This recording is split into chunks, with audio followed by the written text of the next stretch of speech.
So, welcome. Today, we are talking about values and how important they are personally and professionally. And I suspect many of us who have worked in various roles where values were included as a foundational part of a company. But I wonder how many employees and leaders actually experience the company values exercised. It seems it's really easy to write them down. And then sometimes I have found, maybe in my own experience, that we tend to forget about them. And, I believe that they don't belong in a big binder that never gets opened. Values are really actionable and they should be active. And so today we're going to have a really powerful conversation. And my guest is going to share her experience and tell us how once she found out her own values, it caused her career to go in a completely different direction. So, Lindsay, I'm so excited to have you. I'm just going to share a little bit about you and then we'll do a proper welcome. But Lindsay Harle-Kadatz is known as the values vixen and a quirky human. And those are her words, not mine. As a business consultant who specializes in team behavior through culture and brand alignment, she supports leaders who want to have an immediate and lasting impact on their people. And it starts with values. And she calls it, I love this, the tasty mental prune juice that brings a leader better brain flow for guiding, connecting, and leading their team to greatness. She's also a neurochange method master certified practitioner and culture behavior specialist. Wow, that's a mouthful, but it's really important to know that because she uses a different lens for connecting leaders and teams to their values, and to their values to their behavior, and their behavior to action. And we're going to talk about that little process there and how to gain real traction for optimal business performance. So I said all that to say, welcome, Lindsay. I love your mental prune juice analogy. So glad to Yeah, have you here. thank you so much for having me here, Kim. Super excited and always super stoked to talk about values and Yeah. how we get the brain flowing with them as well, because brain flow is delicious. It is, and it can be. And we're going to talk about how important this is and, your mental prune juice system needed for leaders to help themselves and their teams Hmm. to grow a strong value system. So, I really want to start in a place that I think is really important because you started you started early on in your career in a corporate setting. Hmm. And after some time, you experienced some roadblocks that caused you to step away from work and to reevaluate. And I know many people listening are probably thinking, yeah, that sounds familiar. So I want you to take us back to that time where you went through that process and how you eventually connected the dots on your values. I'd love to Hmm. hear that story. Yeah, and I mean, I do want to start by saying I don't think corporate is a bad place to be. Mm-hmm. Um, I see, and I grew up having parents, but parents who very much modeled this is the career path that you go into. You go into business, not for yourself. You work hard, you work for an employer, and it is a very white collar path. Yeah. Not a bad path to take. I had a great upbringing. However, what that did was it told me, okay, well, this is the path that I'm supposed to take. And so I never took the time to really understand who am I actually? Right. And that led me down this path of, okay, well, you work your way up, you get in with a company that has room for growth, and you work your way up that career path, and you wear that suit, and you wear those heels, and you look good doing it, and you play the game almost. Yeah. However, and, However, and, and a huge reason why I also did that is because when I was younger, one of my core values, and I didn't know this at the time, was taken away from me essentially by an art teacher who, when I was 13, I was in his art class. He said to me, Lindsay, you have no artistic talent. And in my 13-year-old head, I had confused artistic talent with creativity, and Oh, wow. creativity is my number one core value.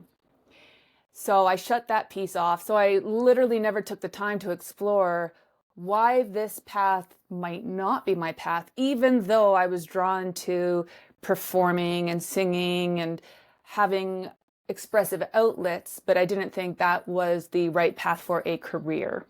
Isn't that amazing how one line from somebody in your childhood like that can affect your path in life? I just Mhm. wanted to point that out. I'm just always so amazed because it's not the first time I've heard that kind of story. Yeah, Yeah. and I mean, it did have some huge detrimental impacts as well, Hmm. um, which made when you shut off a core piece of who you are, you lose huge parts of your very soul. Yeah. And it wasn't until I was in a downtown corporate Calgary, big four accounting firm in their marketing department as a marketing specialist, very clearly seeing, okay, well, I'm on this path. And yet I am depressed. I am empty. I am numb. I have anxiety. And worse, I was in the midst of a decade-long purging disorder, eating disorder, to cope Mm. with the fact that I was a shell and I didn't know what to do. Wow. Very fortunately, very blessed in my own life is that the leader I had on this team saw me and everybody else on her team as individual people and people that she cared about. And therefore, the culture on that team was we are people and individuals who deserve to be cared about. And when I would show up at work and I was not myself, I'd be holding onto my desk with this cognitive dissonance. Other people knew. And I knew it, Mm. but what can you do at that time? You can only carry so much. And they went and they talked to one of our other leaders saying, Lindsay's not okay. Not in a bad Wow. So way. they recognize They this. Yeah. recognized and like something's not okay with Lindsay. Hmm. And thank goodness, because I then ended up having a wonderful anxiety breakdown in the middle of Bankers Hall, super corporate. And not one person stopped to ask me if I was okay. The security guards from up above were looking down, being like, oh my God, what do we do here? This chick's Yeah. crying. Oh, And man. I called a friend and she walked me home on the phone. And she said, does your boss know? And I said, no. She said, message your boss and let her know what's going on. So I emailed my boss that night. She called me within 5 minutes. She invited me over as we lived fairly close and we talked. And she simply said, Lindsay, you are not okay. You are not coming in tomorrow, but you are not sitting at home either. Here's what I want you to do. It was go see your doctor, call me after you have that doctor's appointment, and then we'll figure out a plan forward. Hmm. What a And great boss. beautiful. Yeah. And such an exception of an experience because, I mean, you're in these high end corporate, high pressure environments Hmm. where you know that you're letting people down, where you know that if you don't do something quote unquote perfect, it will absolutely reflect on you as a person and then therefore impact your career path in that company. Hmm. And yet, and not only that, but then also impact them as a leader and how they look to their leadership teams. And so there is a ripple effect. Yeah. But yet, this leader of an exception took that time to say, well, essentially, like, you're no good to us right now. Very kind and compassionately and nurturing, but more because of I wasn't okay, not because I wasn't able to do my job to the degree that she knew I could and had done at that point.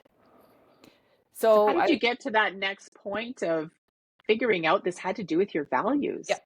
So fortunately, I ended up having to take time off, and was then taking doing a lot of therapy, and through the EAP program as well.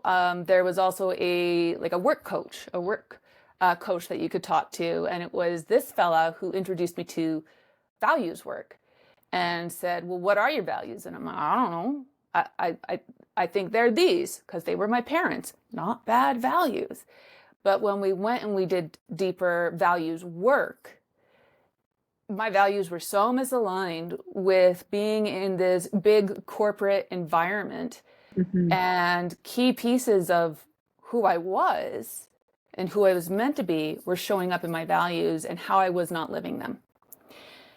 So as I started to get better, it did not make sense for me to go back into a corporate environment. And I eventually chose not to go back and start my own company in a creative field. At the time, it was copywriting, which evolved into branding, which has now evolved into this brand and culture alignment, behavior performance, because of the values work and how do our values look in action, not just in a pretty branding document, not just Yeah. even plastered on the walls, but how are people fully understanding them in action? Because number one, this leader showed me action, what her values were in action. Yeah. I had been in other environments where I knew the values and could regurgitate them, but I had no clue what they looked like. The leadership team did not exemplify what they expected of their people either within these values. So it was interesting to start to understand what a value in action could look like. Right. And yeah. And so That makes so wearing the much corporate sense. suit, going up the ladder, that was not my core values. So I was like, well, Yeah, no wonder the I'm a mess. walking the walk, Walking the right? walk. That's really what we're talking about here is seeing them portrayed. And Yeah. you said something really interesting when you were explaining and going through your story, which thank you so much for doing that because I think it speaks to a lot of people's experience. But you said something really key, and that is that they were your parents' values Hmm. that showed up when you started to dig in.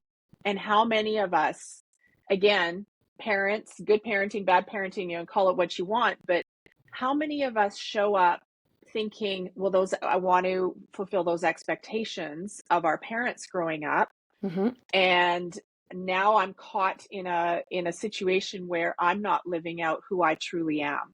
Hmm. So I think, by the way you explained that, it was so pivotal in your journey to be able to get to that point and recognize that. Hmm. Well, and I think, when we start to form our values when we're young, it's not because we're doing this deep inner work. It's because Yeah. we don't know our values are being formed simply because we're modeling the behavior that's around us. Yeah. Good point. And like I said, my parents do not have bad values. They don't. They just weren't yours. And well, and they're lower in my own list of values. Like they're in Right. the top 5 to 10, but they're not in my top five. Yeah. And they're definitely not my top one or two. Yeah. So it's that understanding of okay. And then you kind of have to pause and think, well, they grew up in a different generation. Yeah. And not only that, but my parents were older when they had my sister and I. They are early baby boomers. So they had very different sets of values than a lot of my other friends did as well, with their parents. So Yeah. it's really starting to look at, okay, well, how are the generational influences influencing the values? And Hmm. then if I'm not of that generation, how does that then influence me in either living or not living my values? What does that do Yeah. for my career? What does that do for my sanity? What does that do for my mental health? All of that jazz. Yeah.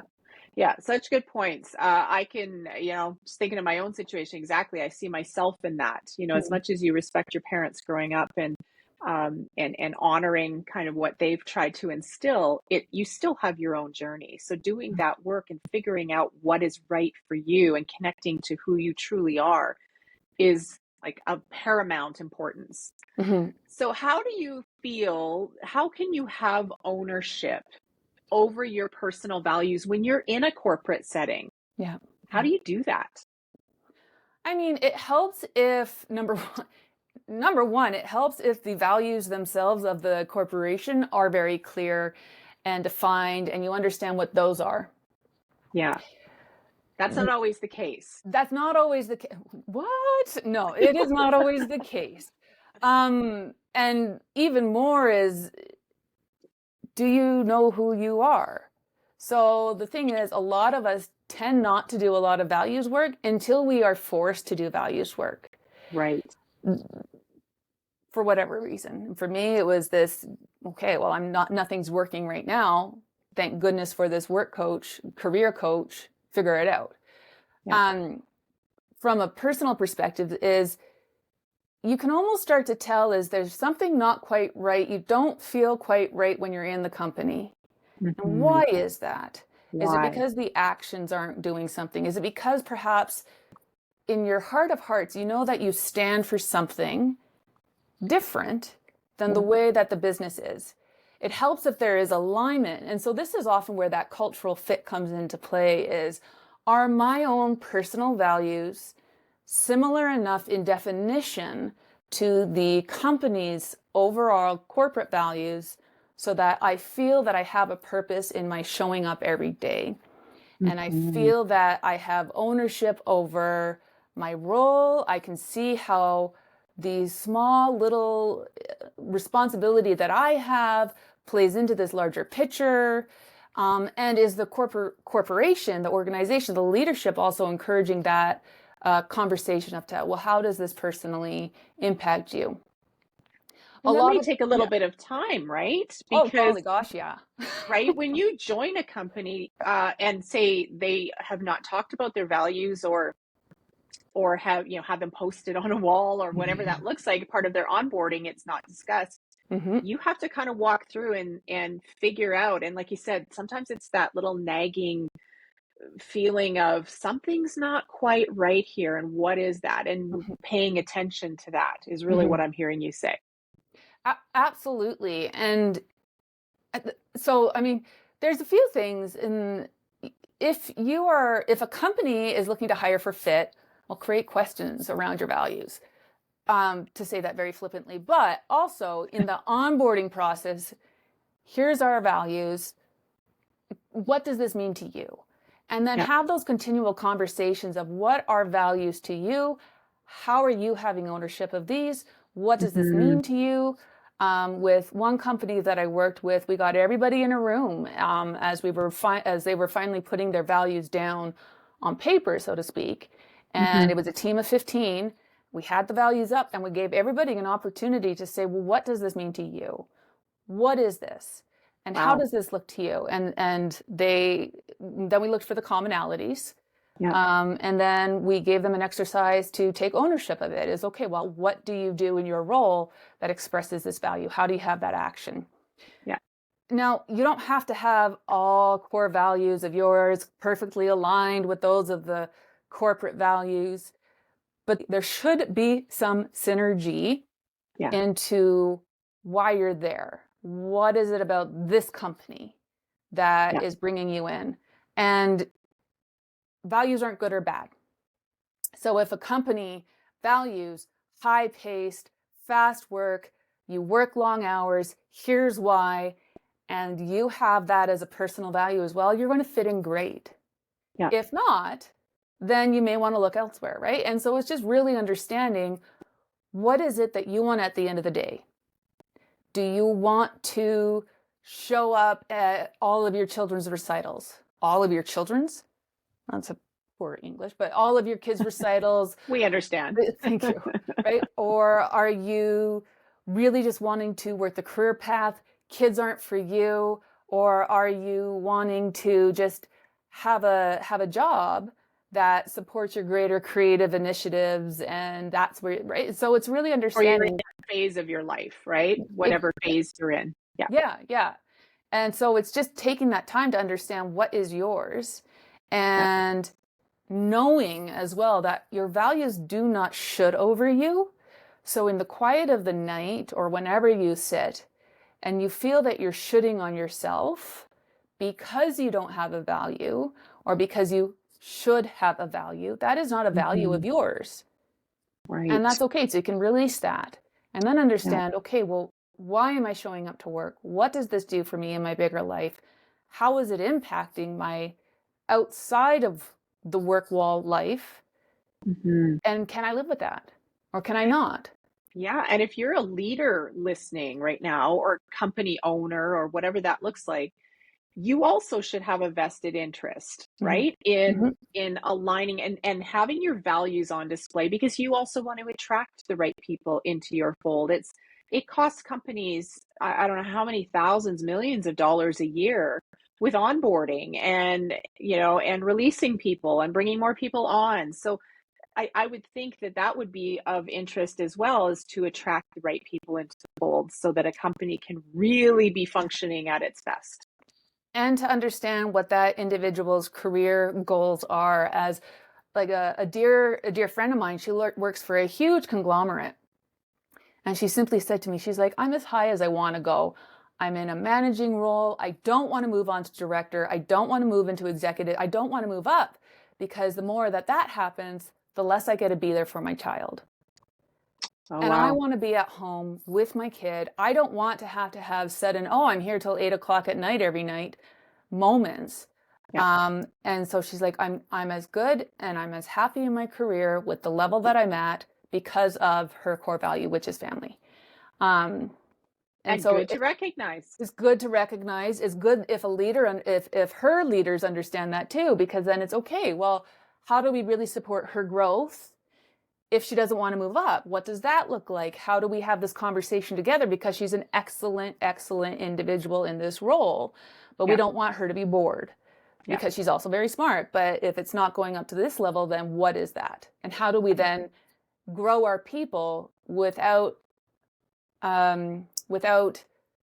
stepping all over their own personal values?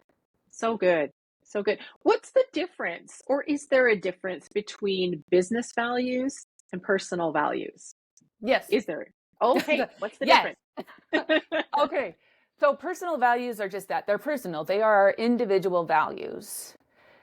When you get a business, so even if you have a family, you can have different values within that family unit, but what are the overarching family values? And then the individuals within each one. It's the same with a business. The business is a conglomerate of individuals who were coming together upon our commonalities, what is commonly of value to us at the highest degree. Right. And then how are the individuals supporting that? But the individual still has their own personal individual values that intrinsically motivates them during challenging times to then to keep going forward. Yeah. The business values will not intrinsically motivate the individual. The overarching business values will motivate the entire company, though, because it taps into something more about the personal individual. That's so good. Sometimes I think, early on in my career, I hear about values. You kind of think they're simple, and they can be simple, Mm-hmm. but just one set of values, and somehow you got to connect to that. Like, I'm hearing layers of Mm-hmm. value and how these layers of values connect with one another. And I Mm-hmm. think that's really important, because I think many people maybe even haven't considered that there could be differing values based in the environment you're in, personally, professionally, even the team in which you are on within a business. So Mm-hmm. you Mm-hmm. start layering this out, it becomes a little more complex, but very important. The more you drill down, the more you realize, ooh, you can really pinpoint what's not working and Mm-hmm. maybe what is working. So that's actually very, very empowering. Mm-hmm.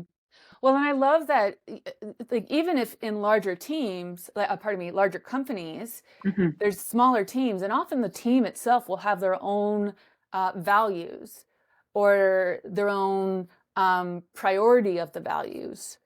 Yeah, So to operate as functionally as possible within their team, because a marketing department can have a very different set of values or priority of the corporate values than, say, the IT department. So right. it's really understanding what are the individual personalities, what are the individual brains on those teams, so that the leader knows how to connect the people, to motivate them. And during good times, values are very simple. You're right. They're very simple to live out when things are going really well. Values really come into play. It's when the challenges happen. It's when the hard decisions are coming into action, into decision making, Yeah. because business is not always easy, as I'm sure many people will have realized.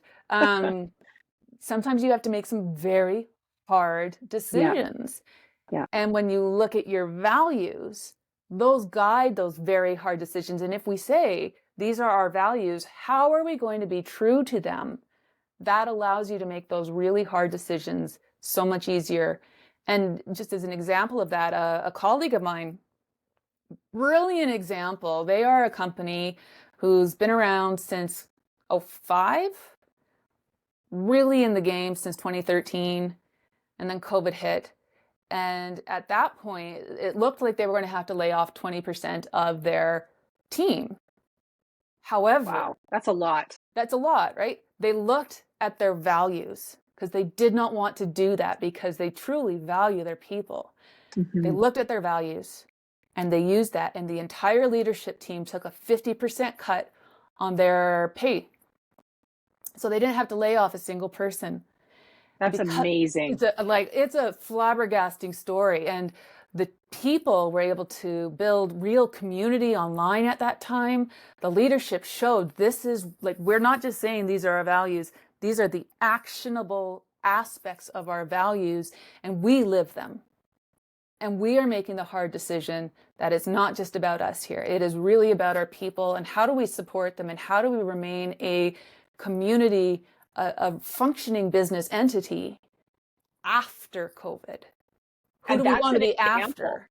Yeah. Yes, exactly. And that's an example of making a really hard decision, Mm-hmm.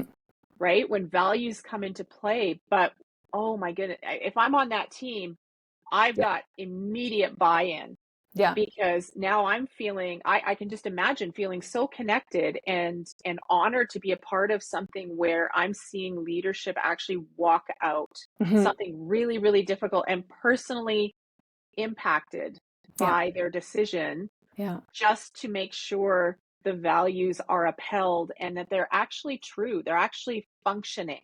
Mm-hmm. I Mm-hmm. love that story. You know, I just have to mention too, as a leader, a number of years back in a theater setting that I was working in, I remember doing a values exercise, and I hadn't done a lot of it in the past to this degree, but we actually recognized as a team that our particular team within this bigger setting was needing their own set of values.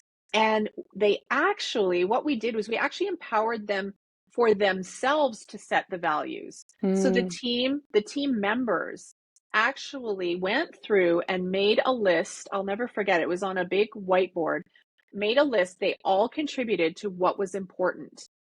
And at the end of the session, the five big values that floated to the top that was kind of resonating with the majority and bulk of the group were the values that they ended up going forward with. And then we found the accountability to those values ended up being so much greater because they set their own values. I mean, they were completely Yes. bought in because they created them. Yes. I had to bring that Oh. up because I remember it being such a powerful and excellent example of Mhm. how you can have your team so bought into the values and living them out every day. Yes.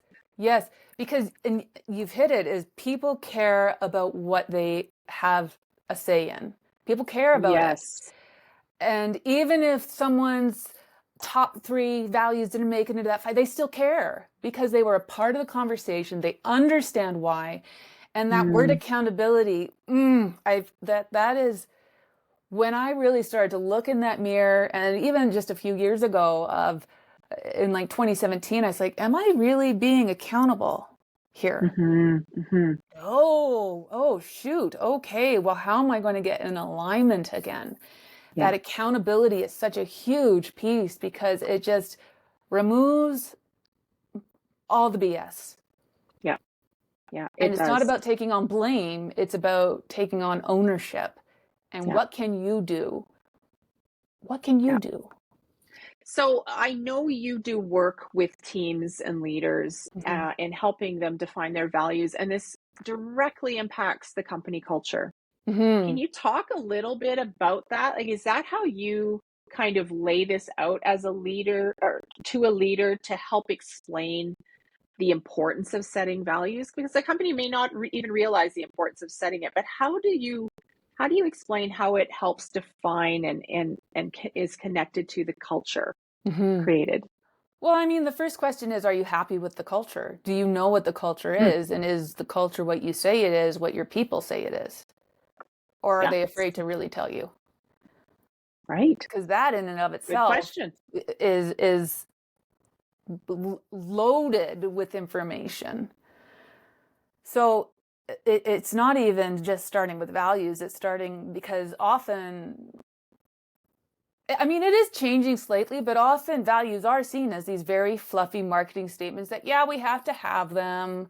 They're good to have, but I don't really see how they then connect to the bottom line, Right. which is Why? fair, right? However, it's when we start asking, and you don't start with, well, tell me your values. It's tell me stories of how, like, of when you feel really proud as a company. What are Hmm. these stories? How are you not, how are these stories not happening at this moment? How are they not connecting? Why are they not connecting? What is happening because of that? Are you people leaving? Are they staying? Are they engaged? Is there, behavior that you're promoting that maybe you don't want promoted in other people? So thinking of the toxic behaviors. And that's really then when it comes back down to, well, what are your values? Because ultimately our values are the underlying beliefs upon which we take action. Yeah. And so it's okay, well, what are the beliefs within your culture that are making people act the way they do, or encouraging people to act the way they do, or I having love how people you check flip out? that. Yeah, I like how you flip that on its head and you don't start with asking, well, what are your values? What is the culture? What is Mm-hmm, the feeling? Do you have great stories? Tell me some team stories. Tell me some inspirational things. And if those don't exist, like you said, then maybe there's a connection to mm-hmm, the lack of values in the company. mm-hmm, mm-hmm. Yeah, that makes a lot of sense. So, how does a leader keep values top of mind? How do you coach leaders into even making this a daily practice? Drop your ego, but politely. It's, I mean, it really is about who, how do you engage your people in the values? Hmm. So, are your people in these stories? Are you allowing them to share the stories? Are they all allowed at the table? So, when we're having these values conversations, is it just you and me? Is it just you and the other leadership teams? Or is it everyone in the company who's allowed to come to the table to partake? And then it's okay. Well, often it is so important that we listen to those who are not typically at the boardroom table, because they're the ones who understand fully whether or not a value is being lived or not. Yeah, frontline workers, Yeah. great example of that. Yep. Yeah. And so dig into them, not dig in. Ask Ask them them. questions, right? Like, how, so this is our value. How do you see it being lived out? Encourage, like, and allow them to speak without fear of repercussion. So whether that's having to do an anonymous survey, which I'm not fond of, because when do those really ever get implemented? Have a third party come in to be able to take that back to the leadership team as well. And that's often what I've done, is had one-on-one conversations with individual team members and take that and share that with the leadership team. Because that's where the truth is. That's where the truth is. Yeah. Yeah. And That's there's where you're going something to in find out. safety there. Yeah. Of, And it takes yeah. a brave leader. I will say Yeah. that. Yeah. It takes Yes. a very brave leader to engage in this process and to say, I'm okay with hearing what I'm going to potentially hear, which may be good, bad, or ugly, Mm-hmm, mm-hmm. from the front lines, from the extension of people in the company, not just the leadership team. But that's truly where that truth is. And if a company is really interested in finding out the truth of where the culture is and if these values are being lived out, then that's a great way of doing it. But I will say it's not the easiest exercise, and a leader has to be comfortable enough and secure enough Yes. in their set in themselves and in what they're doing to be able to accept the answers that may come. See, absolutely. I mean, so a couple directions here. one of them is, yeah, that takes real vulnerability. I know that word is used so much, but it does. Yeah, However, that makes you more human to your people, and it makes them want to be a champion for you and see success. absolutely.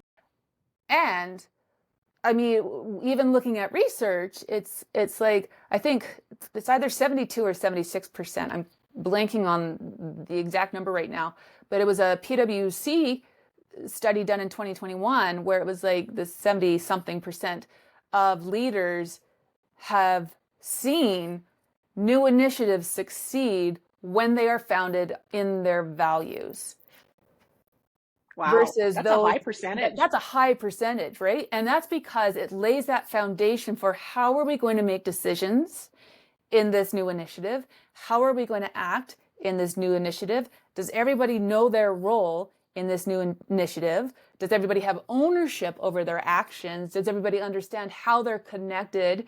And for me, just because I'm a geek, because I look at teams as neural circuits. So within this neural circuit, does everybody know how they're going to be firing and operating together so that they can be so optimal? Because our values guide our behaviors ultimately as well, so that Mm-hmm. our behaviors that we need to have reinforced to make this initiative successful being reinforced. And so Yeah. that's where it all goes to is this huge, we're in this evolution of culture, of business right now. So how are we going to get so many of these new initiatives successful? So true. I know that the pandemic, not that I love having pandemic conversations all the time. Mhm. However, like you said, it's really redefined what's important Mhm. to many Mhm. of us. And we're in this really changing environment. And I think how people are responding is really, really interesting at the moment. Mhm. So much reevaluation going on in both personally, professionally. People are recognizing, like, that's why I think the work you're doing is so important. People are recognizing, oh my goodness, I don't fit here. Why don't I fit here? I would rather be home with my kids in the evenings. I don't want to work these incredibly long hours. Like, there's a lot of light bulbs going on Mhm. and Mhm. have been going on for the last year or two. So I think that this is really playing into, which is important, maybe painful in the moment, but it's important, kind of like your story. You had to get to that place where you Yeah. need to find out how you are going to thrive in what you do. And Yeah. you know, also knowing, okay, it's neither right nor wrong. You want your people back in the office? That's not wrong. But Right. make sure that the people then know why you want them there and are the people who also want to be in the office all the time because of XYZ, because it, again, goes to their own personal values. Yeah. So it's this almost compassion of we're not wrong in how we want to do things, unless, of course, we're harming people. And that's another thing. um, but the world is full of different people, therefore there's going to Hmm. be different values, therefore there's going to be different business ways of doing things, and it's just really understanding who are you. Own it. Own it. If you want your people to work hard and stay long hours, own that. You don't have to put on this shiny face of we are family and we give fair time and we expect you to have a work-life balance. And it's like, no, no, we expect you to work hard. Here's why. And that will speak to some people. Yes, you will attract your audience, Yeah. your workers, your employees and your team to that message. Hmm. You're Hmm. so right.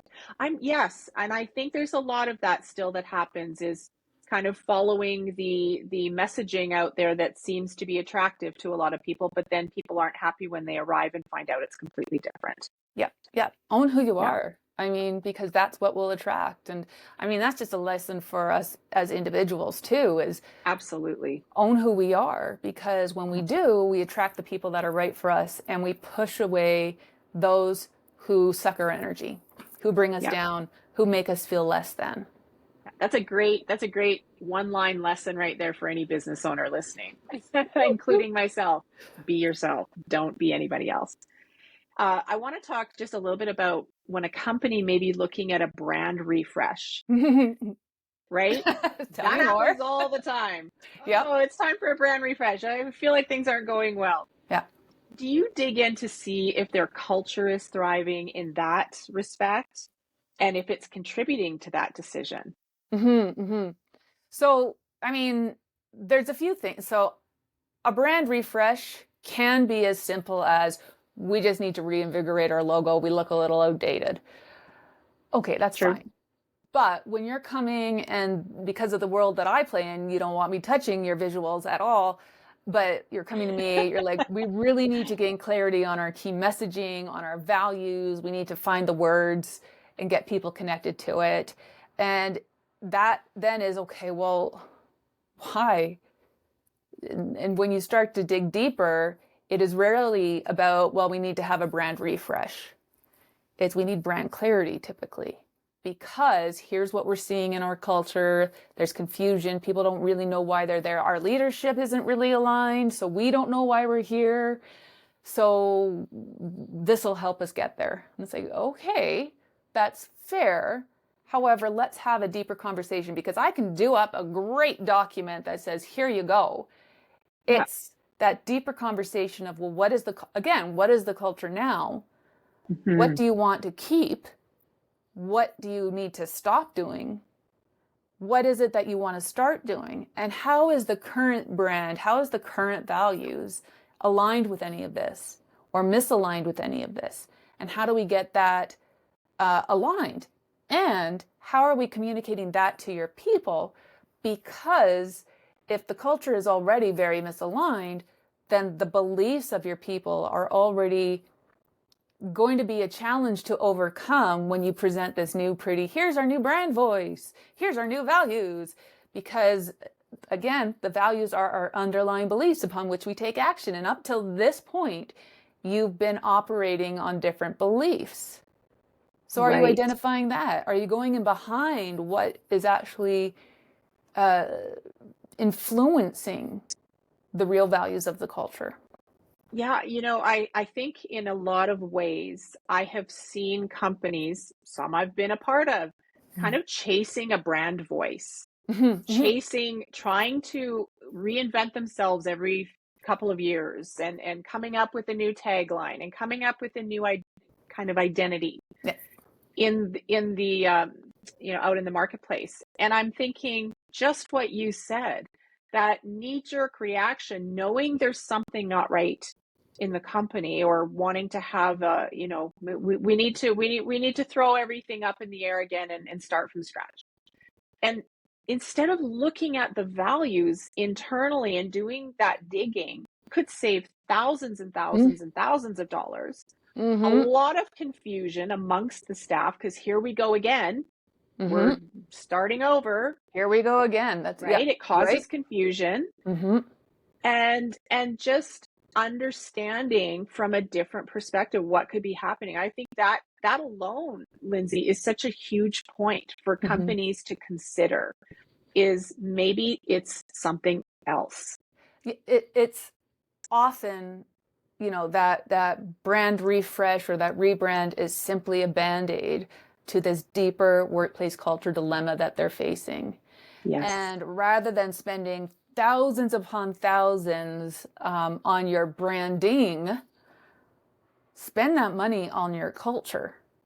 And then the branding will be so much easier. Not only that, but then the True. designers you work with will love you because you'll have all this clarity that they won't be having to pull it out of you. They'll just be like, oh, great, this is so much easier, right? So it's know where you put your resources first. And Band-Aids are great, but they're not lasting. They will come off in the wash. Yeah. So, You can go through many band-aids before you figure out what the root cause of this is. yeah. So as we kind of get to the end of our discussion here, I really want to be mindful. I want our listeners to leave with some practical first steps. Mm-hmm. And maybe what is the process to actually finding our values? If somebody's listening to this going, I never considered this. I've been Mm-hmm. in companies that have never really paid much attention to this, but they can do this personally. Mm-hmm. So how can someone begin to find out their personal values? Mm-hmm. Quiet reflection. Flippantly, she says. But that's true. I mean, yes, there are a lot of programs online that you can check, check, check, check, check, and it's like, here's your values. But the easiest way I find, well, maybe not easy because going in and doing your inner work is not easy, but it's pausing and not having conversations with other people about what your values are, but journaling and asking yourself a few questions. So things like, what is really important to me personally? Mm. If I had entire control over all my actions, what are those important actions that I prioritize? And again, if you have a should, that is not a value of yours. Doesn't mean it's a bad value. It means it's not a value of yours. When you start to identify that, okay, that becomes easier. And then it's, okay, well, when am I most in flow? So those moments of when do I feel at peace in my actions? When do I know that what I'm doing? When do I feel confident? When do I lose track of time? And not in a bad, stressed out way, but in a, I just spent XYZ time doing something that filled my soul. And that was awesome. You know, it comes down to knowing what is it that you stand for and what is it that you don't stand for. And so in this very highly fiery climate that we're in right now, what do you stand for? What is Such it a that, great question. yeah. Well, and that's the basis that ties right into our beliefs. And if you don't know what you will or won't stand for, look at your beliefs. What do you believe? Which can also change over time. That's a different conversation. Yeah. Right? And it's Yes. like, what is it that you feel that you are in higher purpose to or higher service of? And it's not necessarily spirituality or anything, but it's what are you here on this earth to do? Do you know that? Yeah, and for some, it could be that, right? Absolutely, right? But for those who know that it's not that, well, it doesn't mean you don't have a purpose and that you're not here for a reason. But what is it that keeps you going on those days that are really hard? What are those things that will motivate you off that couch when you're just feeling like, ugh, I can't? Is it, Mm-hmm. what is it that, for instance, if you're in a sales role, what is it that will make you pick up that phone after you've gotten so many no's to still do yet another call? And is it because you want to go on a trip because you value travel? Is it that you want to add a little bit more to your child's education fund because you personally value education, right? So what is it that's going to motivate you to really push through those hard times? What is it? What are those things that have pushed you through those hard times in the past? Yeah. And it's usually not keeping up with the Joneses. Very rarely. It's usually very internal. It's not an external value that requires external validation. So very rarely is it something like prestige or money or status that requires other people's approval to be of value. But it's what is that value of mine internally? What important work. Just as you're talking, I'm thinking this could be a life-changing exercise for somebody. Mm. And if you're listening and you're thinking, I need to do this, we're going to have some more information available in our show notes, and obviously how you can connect with Lindsay to do a much deeper work and just understanding the importance of getting this, I believe, very foundational principle and exercise correct for your personal life, your career, how it all connects together. You're going to find out a little more about you. Maybe you just don't know what you don't know. And this could be one of the most freeing things that you end up doing for yourself to set yourself up for success. So I just so appreciate what you have shared here. And we're going to have some steps that we're going to outline and some follow-up information. And Lindsay, I just want to thank you so much for such a thoughtful discussion on the topic of values. I don't know if you want to have any sign off, if you want to wrap with anything, or you just shared so much, but I just want to thank you. So any final words from you? No, I mean, you are absolutely right in that doing this exercise can change your life. And yes, I know it personally, but I've had clients who have done this exercise, they've sat with their thoughts, they've really worked on them, and their life then took a 180 to places they never thought they would go. And Well, their what a heart just lit up. Their wardrobe changed, like every there it is one of the most beautiful things to witness when you watch someone step into their values and how they show up fuller. yeah, Um, and it's light wonderful. up, They light right? up. And They light light up. up. Yeah. And this is a conversation about getting unstuck. Yeah. So what a wonderful and beautiful way to get unstuck and really unleash yourself into the life that you should be living. Yeah. So Yeah. what a great place to end. So I want to encourage our listeners, if you want to go back and re-listen to parts of this discussion just for motivation and understanding, I would really encourage you to do so and just to get started. That's what we Hmm. want you to do today. Yeah. Just take one baby step forward and get started and consider what digging into your values can do for you. Hmm. So thank you so much for tuning in, and we'll see you next